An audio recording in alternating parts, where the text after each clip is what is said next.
Assalamualaikum warahmatullahi wabarakatuh.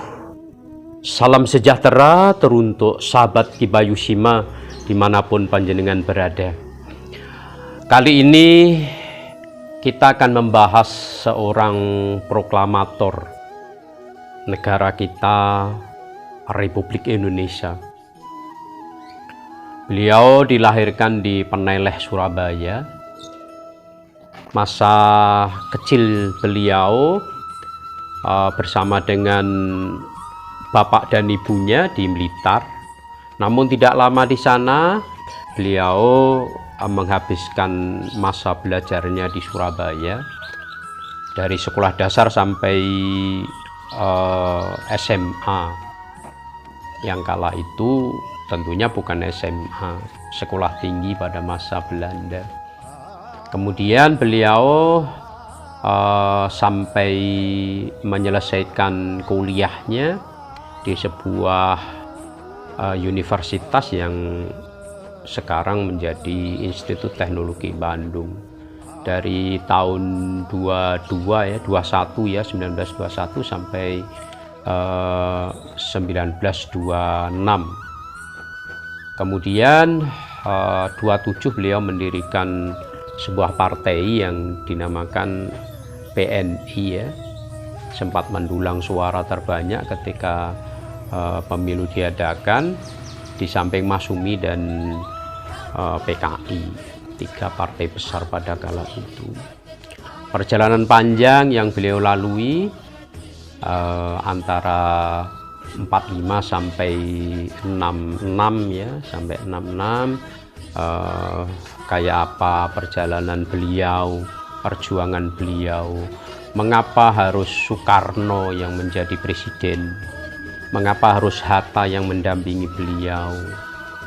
Karena apa, para sahabat, tidak serta-merta Pak Karno sama Pak Hatta ini meskipun sebagai proklamator otomatis menjadi presiden, karena ada sebuah aturan di mana panitia persiapan kemerdekaan Indonesia yang dimotori pada kala itu oleh Pak Otto ya, di mana baru sehari setelah proklamasi kemerdekaan Republik Indonesia diproklamasikan, beliau baru dinobatkan sebagai Presiden dan Wakil Presiden Republik Indonesia. Sahabat, juga tidak ada pesta besar-besaran ya kala itu, meskipun Pak Karno sama Pak Hatta dipilih menjadi presiden dan wakil. Cuman menjelang setelah pertemuan itu Pak Karno pesan 50 tusuk sate untuk merayakan terpilihnya menjadi presiden. Sederhana sekali, karena masa itu masa transisi sahabat. Tidak, meskipun menjadi presiden selama itu tidak pernah RI ini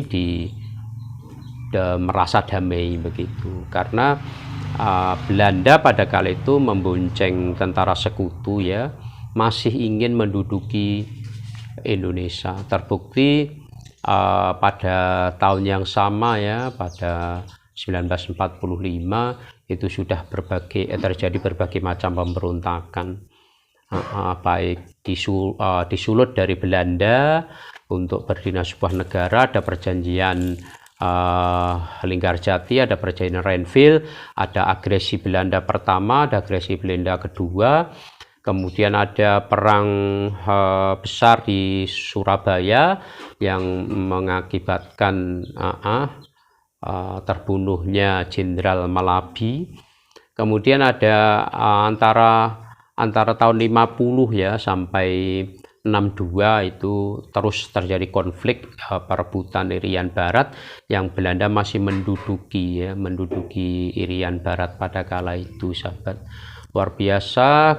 Belum juga adanya pemberontakan PKI ya, yang di Madiun 1948, belum juga adanya proklamasi berdirinya negara Pasundan, belum ada lagi perebutan kabinet Syahrir pada kala itu, belum lagi pemberontakan yang lain.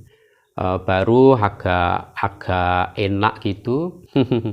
Ya, mulai kehebatan Pak Karno ditunjukkan pada 1965 ya. Awal tahun di Januari beliau keluar dari PBB karena merasa dilecehkan oleh PBB, di mana Malaysia diakui menjadi Dewan Keamanan meskipun non aktif ya, tidak tetap. Tapi pada waktu itu terjadi konflik antara Indonesia dengan Malaysia. Pernah dengar ya tentang apa motivasi dari Pak Karno untuk ganyang Malaysia itu. Nah, kemudian pada tahun yang sama sahabat, 65 itu terjadi peristiwa yang sangat luar biasa yang terkenal dengan G13 PKI ya, pembunuhan para jenderal itu. Itulah yang menyulut semakin surutnya Pak Karno. Kemudian pada 1966 pada bulan Maret terjadi sebuah dalam tanda kutipnya pemaksaan untuk menandatangani surat perintah 11 Maret baru terkuak ya, setelah Orde Baru lengser. Paksakan, kemudian sampai di dalam biografinya sendiri ya, autobiografinya Pak Harto itu Pak Karno mengatakan, aku ki arep kok kapakne Toto Harto. Saya ini mau diapakan gitu. Pak Karno sampai begitu pada Pak Karno, karena ada interogasi yang terkait dengan keterlibatan disangka atau diperkirakan dituduh terlibat dalam peristiwa G13 PKI. Sampai beliau diasingkan di Istana Bogor, diasingkan di Dalem Yoso, terus diinterogasi, kesehatan beliau menurun, kemudian akhirnya dirawat di Rumah Sakit Angkatan Darat ya, Gatot Subroto Jakarta. Tidak boleh ada yang menemani kecuali Bunda Sukma, putri beliau. Nah, kemudian akhirnya dengan super semar itu Pak Harto ya yang memegang kendali di RI ini. Kemudian ya tentunya ada tuntutan-tuntutan yang terkenal dengan Tritura itu, 3 tuntutan rakyat: bubarkan PKI, kemudian bubarkan konstituante, kemudian turunkan harga, seterusnya. Di luaran sana ada pemberontakan seperti itu, ada demonstrasi seperti itu. Sementara Pak Karno harus dirundung sakit ya. Nah, ini kesempatan ini beliau menjadi pahlawan. Sehingga 32 tahun beliau berkuasa, Pak Harto maksud saya. Nah, 21 Juli 1970 beliau harus menghadap keharibaannya untuk selama-lamanya. Seorang proklamator, seorang putra fajar, seorang tokoh yang sangat luar biasa, singa panggung yang berani, satu-satunya presiden yang berani keluar dari PBB. Beliau dimakamkan. Pada waktu akan dimakamkan terjadi cekcok antara harus dimakamkan di Jakarta atau di mana, atau di Bogor atau di Blitar. Akhirnya peran Pak Harto pada kala itu, Pak Karno harus diistirahatkan dekat dengan ibunya di Blitar. Seperti itu sekilas perjuangan dari seorang proklamator kita. Yuk bersama-sama kita telusuri langkah jejak beliau, mulai lahir beliau, perjuangan beliau, hingga wafat beliau. Tetap semangat bersama kita semuanya. Nah sahabat, Bapak Soekarno yang lahir dengan nama Kusno Sosrodihardjo 6 Juni 1901 di Surabaya, dari pasangan Raden Sukemi Sosrodihardjo dan Ibu Ida Ayu Nyomanrai. Beliau dilahirkan di Peneleh. Sebentar beliau di Surabaya, di Blitar sahabat. Yang selanjutnya beliau menamatkan sekolah dasar sampai sekolah menengah atasnya di Surabaya. berarti beliau lebih besar di Surabaya. Selanjutnya antara tahun 1921-1926 beliau melanjutkan kuliahnya di Bandung yang sekarang menjadi Institut Teknologi Bandung. Setahun kemudian 4 Juli 1927 beliau mendirikan Partai Nasional Indonesia PNI sahabat bersama para tokoh yang lainnya. Beliau beristrikan 9 sahabat. Ibunda Fatmawati yang mendampingi beliau di samping Ibu Igit Ginarsih yang dari Bandung, istri beliau yang kedua sahabat. Bunda Hartini yang berasal dari Bandung, kelahiran Ponorogo.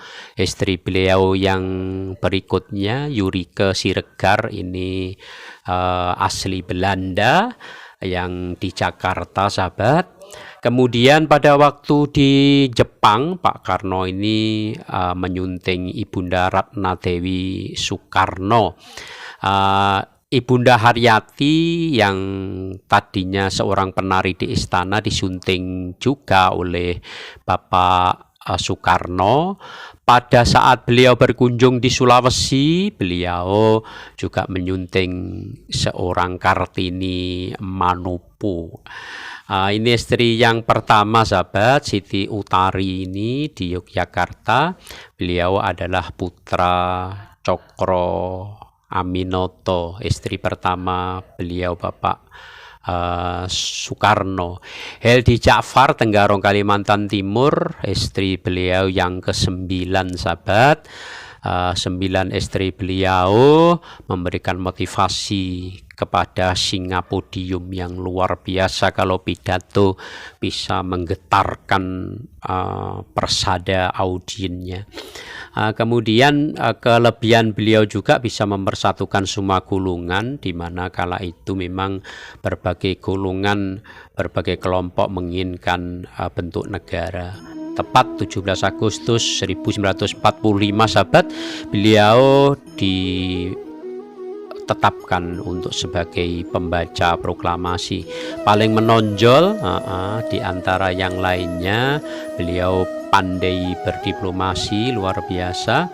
Maka pada sehari setelah proklamasi, bersama dengan Bapak Dr. Muhammad Hatta terpilih sebagai presiden dan wakil presiden atas susunan suara dari Bapak Otto Iskandar Dinata, yang memang harus aklamasi mengingat situasi dan kondisi. Tepatnya 18 Agustus 1945 bersama dengan para panitia persiapan kemerdekaan, beliau ditetapkan. Tidak kunjung reda beberapa peristiwa yang terjadi. 27 sampai 20 November 45 terjadi perang di Surabaya.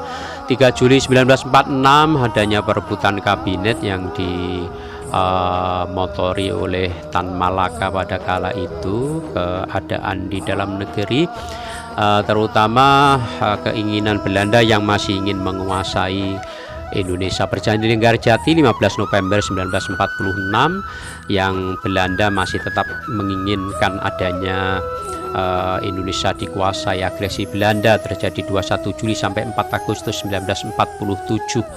Belum lagi pada tanggal 17 Januari 48 adanya proklamasi negara Pasundan. Ini juga provokasi dari Belanda sahabat. Terjadi lagi pada tahun yang sama perjanjian Renville yang isinya sangat-sangat merugikan bangsa Indonesia sahabat. Ada 3 poin ya, pihak RI harus menyetujui dibentuknya negara serikat ya. Daerah yang diduduki Belanda harus ditinggalkan. Maka kurang puas Belanda mengadakan agresi yang kedua 19 Desember 1948, 2 hari sampai tanggal 20 sahabat. Belum lagi antara tahun 1950 sampai 1962 terjadi konflik Irian Barat sahabat. Inginnya Belanda masih tetap menduduki Irian Barat ini. Coba bisa kita bayangkan 12 tahun konflik. 1962 terjadi 1963 sahabat, luar biasa, Soekarno berani untuk menerima Siagim. 20 Januari 1965 keberanian beliau keluar dari PBB karena pelecehan.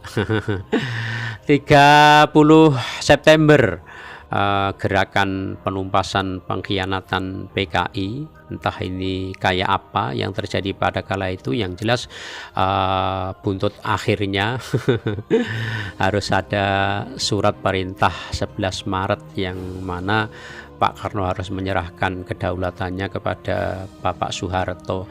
Di Istana Bogor beliau harus berdiam di dalam Yoso yang akhirnya dirawat di rumah sakit Gatot Subroto Jakarta. 21 Juli 1970 beliau harus sowan ke Haribaan Yang Maha Kuasa untuk selama-lamanya. Terima kasih atas kebersamaannya, tetap dukung Kibayusima, subscribe tentunya, dan kita haturkan selamat jalan proklamator kemerdekaan RI, semoga damai di sisinya. Terima kasih atas kebersamaannya, sampai jumpa.